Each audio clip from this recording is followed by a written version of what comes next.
Welcome, everyone. So glad you're joining us for this explainer. Today, we're going on a seriously fascinating journey. We're going to bridge the gap between static microscopic slides and live beating hearts. We're diving headfirst into the incredibly meticulous world of cardiovascular research, specifically looking at how scientists study the tiny but mighty mouse heart to unlock some truly massive medical breakthroughs for us humans. Okay, let's just dive right into this, shall we? Here's a super quick roadmap of what we'll cover today. We'll start with the mighty mouse heart itself, move on to slicing the perfect sample, figure out how to avoid common tissue artifacts, prep for live imaging, navigate echocardiography modes, and finally, measure the beating heart. All right, part one, the mighty mouse heart, anatomical grounding. Now, you might be wondering why mice, right? Well, they're actually the absolute gold standard for modeling human cardiac disease. And that's because, despite their tiny size, their hearts share some really striking structural similarities to our own. You can immediately spot familiar anatomical features here, like the superior vena cava, the aortic arch, and those four distinct chambers. Now, to be fair, it's not an identical carbon copy. Researchers do have to account for slight differences in how some of the venous vessels enter the atria, but structurally speaking, it is a phenomenal model. Moving on to part two, slicing the perfect sample, microscopic views. So how do you actually prep a heart that small for study? Well, since absolute heart weight varies significantly depending on the specific mouse strain, just putting the organ on a scale rarely gives you the full picture. Instead, researchers rely on incredibly precise cross-sections, and the most notable method is called the three-section technique. This means taking a cross-section right through the middle of the ventricles and pairing that with longitudinal sections of the base and the apex. But here is the absolutely crucial detail. To avoid the confounding effects of the heart contracting or relaxing while they prep it, researchers inject potassium chloride. This stops the heart specifically in diastole, the resting phase. Doing this guarantees completely consistent measurements every single time. Once it's all sliced up, we actually get to look at the fundamental building blocks of the heart muscle, the cardiomyocytes. Think of these as tiny, cylindrical, branching fibers. And they're joined end-to-end by these things called intercalated discs. These discs are super vital because they maintain physical contact between the adjacent fibers during a contraction. And when researchers are looking at these under a microscope, they're basically hunting for clues. For instance, if they find enlarged nuclei in these cells, well, that might indicate polyploidy, or it could be a direct visible response to a recent cardiac injury.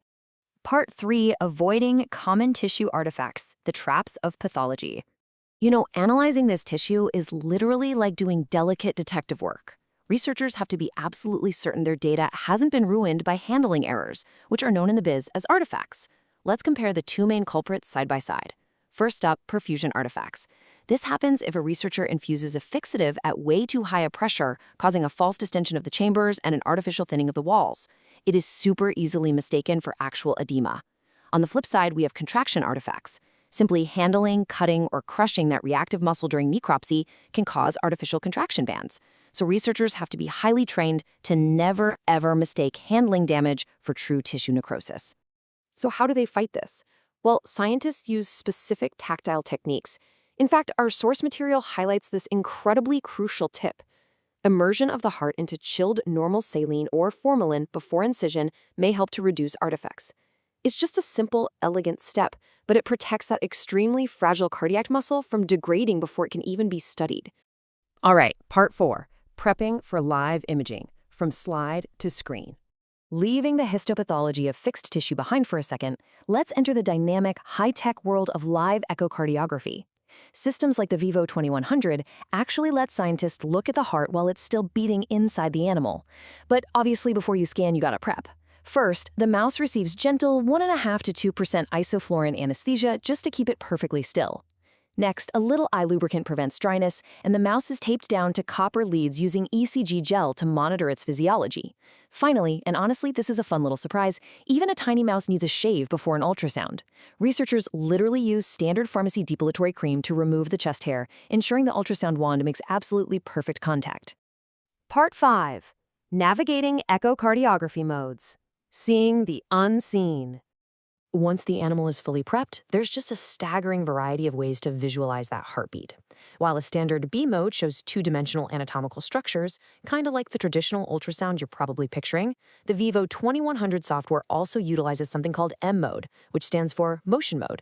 Here's how it works. A sample volume is placed over an area of interest, and the software tracks the exact precise movement of that specific area over time, displaying it as this really cool continuous spectrum. Then we have color Doppler mode. This helps visualize the actual direction of blood flow. And to read this on the fly, scientists use a super catchy mnemonic, BART, blue away, red towards. It really is that simple. If the blood flow on the monitor is colored on a scale of blue to white, it's moving away from the transducer. If it's red to white, it's moving towards it. Now, if they need to look even closer, researchers switch over to contrast mode. By injecting contrast agents, they basically create a microscopic spotlight inside the bloodstream. The software applies this striking copper or green overlay, which enhances the visualization of blood flow so dramatically that researchers can literally see into vessels as small as individual capillaries. I mean, that is absolutely essential for extracting highly delicate hemodynamic parameters. Finally, part 6, measuring the beating heart, quantifying the data. Because really, all of this incredible imaging technology serves one ultimate goal: turning those beautiful, dynamic live images into hard, quantifiable facts. Researchers pull this off through meticulous M-mode measurements, tracking a rapid-fire list of vital metrics. We're talking LVAW for the left ventricular anterior wall, LVPW for the posterior wall, LVID for internal diameter, and IVS for the septum. And they measure all of these twice, once during diastole when the heart is resting, and once during systole when it's pumping. By mapping out these specific walls and diameters over time, they can perfectly calculate things like stroke volume and overall cardiac output. To automate a chunk of this heavy math, researchers use the parasternal long-axis and short-axis views. By meticulously tracing the anterior and posterior endocardial walls for 3 complete cardiac cycles, the Vivo software steps right in. Using those traces, the system automatically derives complex calculations, including the heart's ejection fraction, which, if you didn't know, is a hugely vital metric of exactly how efficiently the heart is pumping blood. Honestly, it is just a staggering amount of highly specialized, incredibly delicate work, from carefully slicing fixed tissue and dodging microscopic artifacts, all the way to tracing live endocardial walls on a high-tech monitor. But all this brings us to a really profound thought to end on today. Could mastering these artifactual pitfalls and imaging modes in a tiny, beating mouse heart be the exact key we need to finally curing human cardiovascular disease? The structural similarities are there, the bleeding-edge technology is there, and the meticulous lab work continues every single day. Thank you so much for joining me for this explainer, and hey, keep learning.